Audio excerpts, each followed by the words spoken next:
warahmatullahi wabarakatuh. Welcome back to my channel. Dalam video kali ini saya akan membahas tentang rencana dan program audit secara keseluruhan. Tahap ini merupakan fase yang penting karena pada tahap inilah dihasilkan seluruh program audit yang direncanakan auditor untuk diikuti dalam audit yang mencakup semua prosedur audit, ukuran sampel, materi yang dipilih, dan waktu pelaksanaannya. Jenis pengujian audit. Dalam mengembangkan keseluruhan rencana auditor menggunakan 5 jenis pengujian yang dapat digunakan untuk menentukan apakah laporan keuangan telah disajikan secara wajar. Yang pertama, pengujian tersebut meliputi prosedur penilaian risiko. Yang kedua, pengujian pengendalian. Yang ketiga, pengujian substantif atas transaksi. Yang keempat, prosedur analitis. Yang kelima, pengujian rincian atas saldo. Yang keenam, ikhtisar jenis-jenis pengujian. Terus ada prosedur penilaian risiko. Penilaian ini dilaksanakan untuk menilai risiko salah saji yang material dalam laporan keuangan. Auditor melaksanakan pengujian pengendalian, pengujian substantif atas transaksi, prosedur analitis, dan pengujian atas rincian saldo sebagai respon terhadap penilaian auditor atas risiko salah saji yang material. Sebagian besar prosedur penilaian risiko auditor dilakukan untuk memahami pengendalian. Selanjutnya, pengujian pengendalian. Pengujian pengendalian merupakan prosedur yang digunakan untuk menguji efektivitas kebijakan dan prosedur pengendalian yang diterapkan untuk menilai risiko pengendalian. Selanjutnya ada pengujian substansial atas transaksi. Pengujian substantif adalah prosedur yang dirancang untuk menguji salah saji dolar yang secara langsung mempengaruhi kebenaran saldo laporan keuangan. Yang kedua, substantive test of transaction (STOT) merupakan prosedur yang digunakan untuk menguji salah saji moneter untuk menentukan apakah tujuan audit terkait dengan transaksi telah terpenuhi. Terus ada prosedur analitis. Prosedur analitis melibatkan perbandingan jumlah yang tercatat dengan harapan yang dikembangkan oleh auditor. Dua tujuan paling penting dari prosedur ini dalam mengaudit saldo akun adalah menunjukkan salah saji yang mungkin dalam laporan keuangan. Yang kedua, memberikan bukti substantif.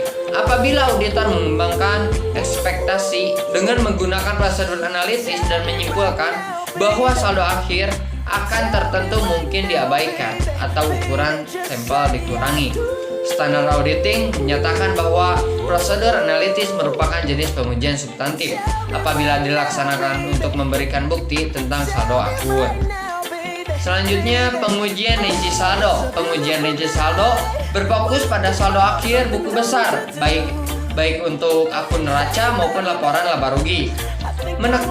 Penekanan utamanya dalam sebagian besar pengujian rinci saldo adalah pada neraca. Pengujian atas saldo akhir ini sangat penting karena bukti-bukti biasanya diperoleh dari sumber independen dengan klien dan dianggap sangat dapat dipercaya. Pengujian rincian saldo dapat membantu dalam menetapkan kebenaran moneter akun-akun yang berhubungan dengan karenanya merupakan pengujian substantif. Selanjutnya, memilih jenis pengujian yang akan dilaksanakan. Beberapa faktor dapat mempengaruhi pilihan auditor atas jenis pengujian yang akan dipilih, termasuk ketersediaan 8 jenis bukti, biaya relatif dari setiap jenis pengujian, efektivitas pengendalian internal, dan risiko intern. Ketersediaan jenis bukti untuk prosedur audit selanjutnya. Masing-masing dari 4 jenis prosedur selanjutnya hanya melibatkan jenis bukti tertentu, yaitu konfirmasi, dokumentasi, dan sebagainya. Selanjutnya, biaya relatif. Ketika auditor harus memutuskan jenis pengujian mana yang akan dipilih untuk memperoleh bukti yang tepat dan mencakupi biaya. Bukti itu merupakan pertimbangan yang penting Jenis pengujian yang tercantum berikut ini disusun menurut peningkatan biayanya. Yang pertama, prosedur analitis dianggap paling murah karena relatif mudah dihitung dan dibandingkan. Yang kedua, prosedur penilaian risiko. Yang ketiga, pengujian pengendalian juga melibatkan pengajuan pertanyaan-pertanyaan atau tanya jawab, pengamatan, dan inspeksi biar relatifnya juga lebih rendah dibandingkan dengan pengujian substantif. Yang ketiga, pengujian pengendalian. Maksud saya yang keempat, pengujian substantif atas transaksi lebih mahal dibandingkan pengujian pengendalian yang tidak mencakup pelaksanaan ulang karena seringkali memerlukan rekalkulasi dan penelusuran. Dan yang kelima, pengujian rinci saldo hampir selalu lebih mahal dibandingkan jenis prosedur yang lainnya karena biaya prosedurnya, misal untuk mengirimkan konfirmasi dan menghitung persediaannya.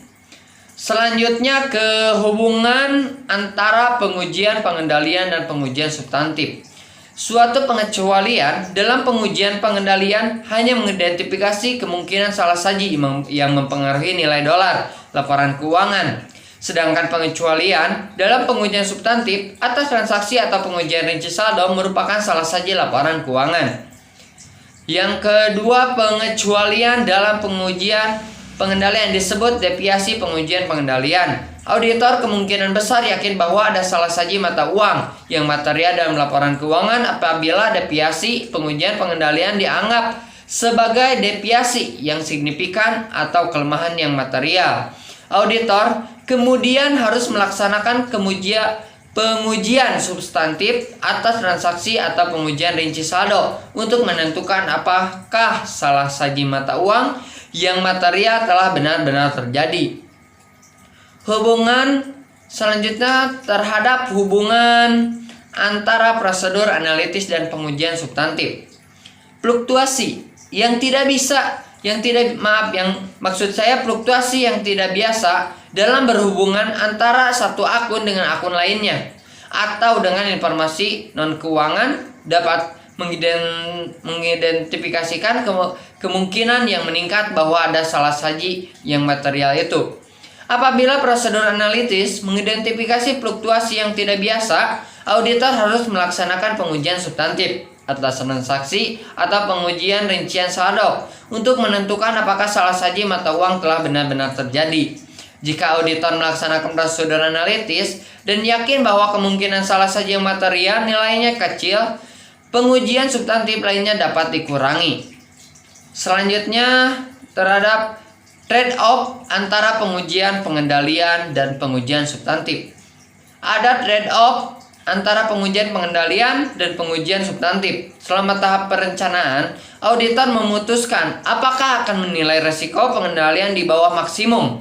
Jika melakukannya, auditor kemudian harus melaksanakan pengujian pengendalian untuk menentukan apakah nilai tingkat resiko pengendalian itu didukung. Jika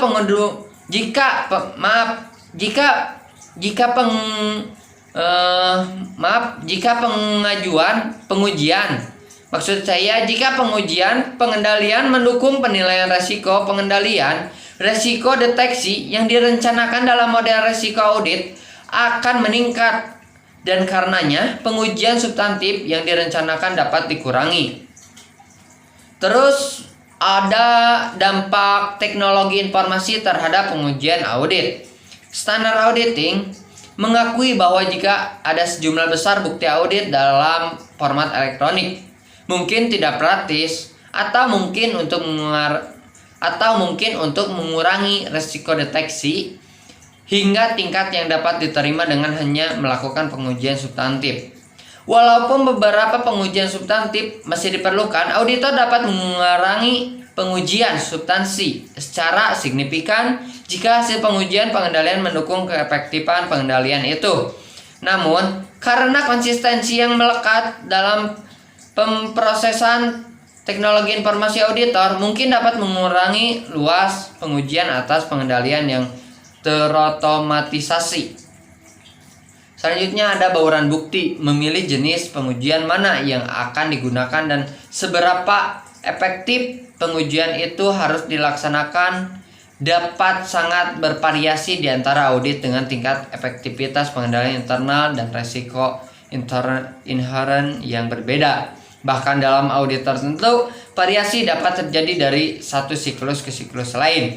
Untuk mendapatkan bukti yang tepat yang mencakupi sebagai respon terhadap resiko yang diidentifikasi melalui prosedur penilaian resiko, auditor menggunakan kombinasi dari empat jenis pengendalian. Selanjutnya, kombinasi ini seringkali disebut sebagai bauran bukti.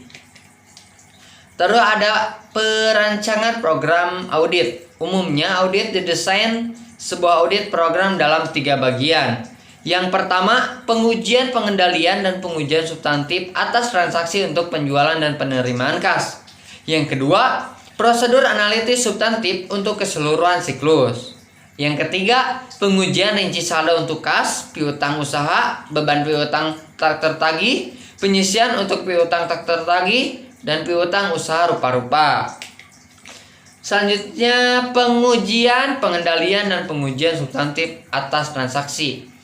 Ada 4 langkah pendapatan ketika auditor merencanakan untuk mengurangi risiko pengendalian. Yang pertama, menggunakan tujuan audit terkait transaksi terhadap kelas transaksi yang diuji, misal penjualan. Yang kedua, mengidentifikasi pengendalian utama yang dapat mengurangi risiko pengendalian pada setiap tujuan audit terkait transaksi.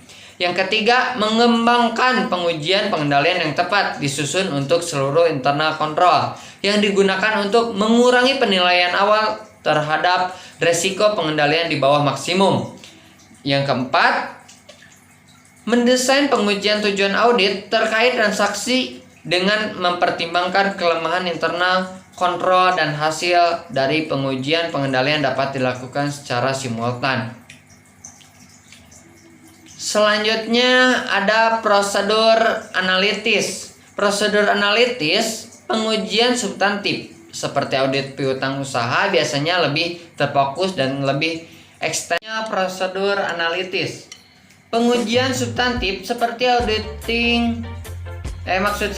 seperti audit piutang usaha biasanya lebih terfokus dan lebih ekstensif ketimbang yang dilakukan sebagai bagian dari perencanaan. Selama tahap perencanaan, auditor dapat mengkalkulasi persentase margin kotor untuk total penjualan. Sementara selama pengujian substantif atas piutang usaha, auditor dapat mengkalkulasi persentase margin kotor per bulan atau per lini bisnis, atau mungkin keduanya. Prosedur analitis yang dihitung dengan menggunakan jumlah bulanan biasanya akan lebih efektif dalam mendeteksi salah saji ketimbang yang dihitung dengan menggunakan jumlah tahunan, dan perbandingan lini bisnis biasanya akan lebih efektif dalam mendeteksi salah saji. Selanjutnya, pengujian rincian saldo. Untuk merancang prosedur audit pengujian rincian saldo, auditor menggunakan metodologi yang berorientasi pada tujuan audit berkaitan dengan saldo. Perancangan prosedur ini biasanya bagian yang paling sulit dari seluruh proses perencanaan karena bersifat subjektif dan memerlukan banyak pertimbangan profesional. Selanjutnya, program audit ilustratif. Pengujian audit seringkali terkomputeralisasi. Bentuk yang paling sederhana adalah mengetik program audit pada mengolah kata dan penyimpangannya dari 1 tahun ke tahun berikutnya untuk mempermudah perubahan serta pemuktahiran. Pendekatan yang lebih canggih adalah menggunakan perangkat lunak audit yang akan membantu auditor berpikir melalui pertimbangan perencanaan audit dan memilih prosedur yang sesuai dari database prosedur audit. Proses ini kemudian disusun menjadi program audit. Terus selanjutnya ada ikhtiar prosedur audit. Fase pertama, merencanakan dan merancang pendekatan audit, dan fase kedua ada melaksanakan pengujian pengendalian dan pengujian substantif atas transaksi, dan yang terakhir fase ketiga melaksanakan prosedur analitis dan pengujian rincian saldo. Tujuan dari fase ketiga adalah untuk memperoleh bukti tambahan yang mencakup guna menentukan apakah saldo akhir dan catatan kaki atas laporan keuangan telah dinyatakan secara wajar. 2 kategori umumnya yaitu melakukan prosedur analitis substantif yang menilai kelayakan transaksi dan saldo secara keseluruhan, dan menguji rincian saldo yang merupakan prosedur audit untuk menguji salah-saji moneter dalam saldo laporan keuangan. Dan fase yang terakhir yaitu fase keempat, menyelesaikan audit dan mengeluarkan laporan audit. Sekian pembahasan video kali ini. Wassalamualaikum warahmatullahi wabarakatuh.